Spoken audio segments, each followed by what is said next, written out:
The Roman Empire's interest in Britain was not limited to a simple desire for military conquest. The island attracted attention because of its strategic location, mineral resources, and commercial potential. However, Rome was only able to carry out a full-scale and permanent invasion in AD 43, during the reign of Emperor Claudius. From that date onward, Britain came under Roman rule for nearly 4 centuries and underwent a profound political, military, cultural, and economic transformation.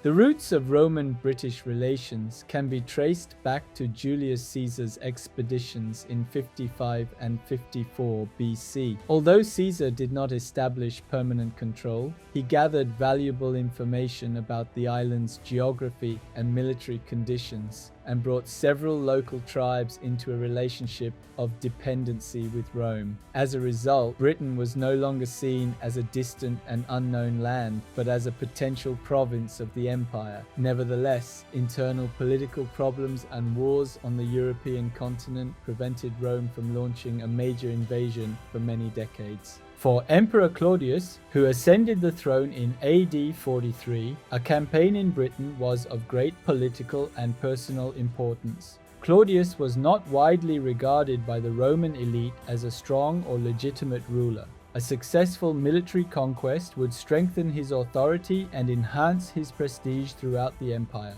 Britain, therefore, became an ideal target for demonstrating imperial power. The invasion force, commanded by Aulus Plautius, consisted of around 40,000 soldiers, including 4 legions and numerous auxiliary units. The Roman army crossed the English Channel and landed in southeastern Britain, probably in the region of modern Kent. They faced resistance from several Celtic tribes, the most powerful of which were the Catuvelauni. Their leaders, Caratacus and Togodumnus, organized a determined defense against the advancing Roman forces. The first major battles took place near river crossings and in wooded terrain. Thanks to their disciplined formations, heavily armored infantry, and advanced siege techniques, the Romans gained the upper hand against the Celtic warriors. Engagements near the rivers Medway and Thames proved decisive in securing southern Britain for Rome. The death of Togodumnus and the retreat of Caratacus toward the west weakened the center of resistance. Emperor Claudius himself came to Britain at the symbolic climax of the campaign. Accompanied by elite troops and even war elephants, he presided over a ceremonial submission of local leaders near what would later become Londinium.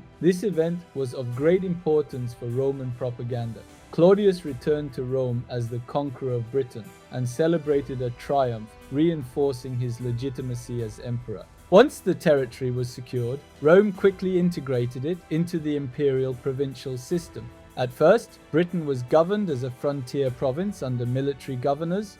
Legions were stationed at key strategic locations and permanent forts were established. Many of these military bases later developed into towns and cities.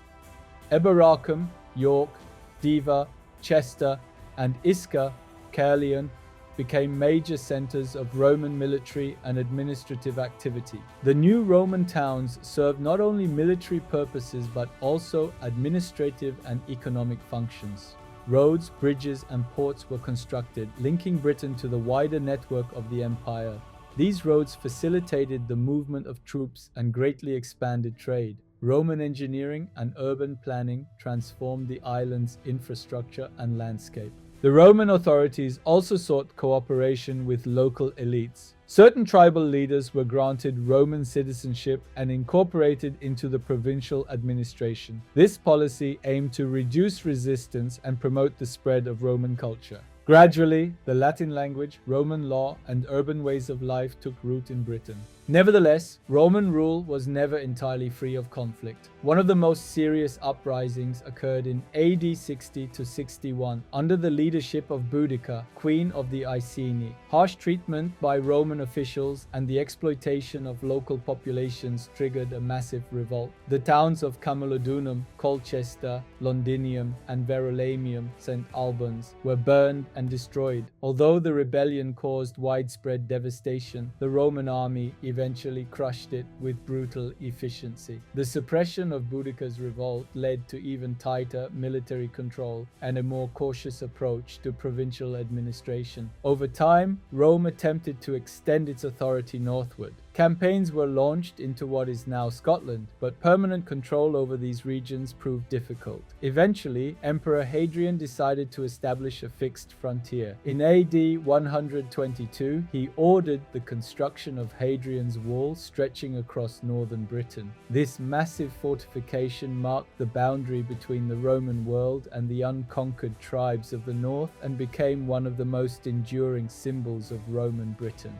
Roman Britain was not merely the result of military occupation, it represented a deep and lasting cultural transformation. Bath complexes, forums, temples, and villas were built throughout the province. The local population was gradually introduced to Roman customs, architecture, and social practices. In the countryside, Roman-style agriculture spread and the use of coinage expanded, integrating Britain into the imperial economy and trade networks. The invasion that began in AD 43 fundamentally altered the course of British history.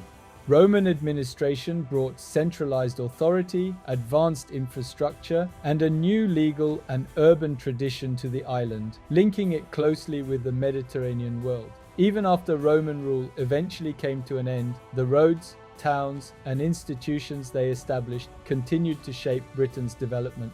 For this reason, the foundation of Roman Britain should be seen not only as a military conquest, but as the beginning of Britain's lasting integration into the wider history of Europe.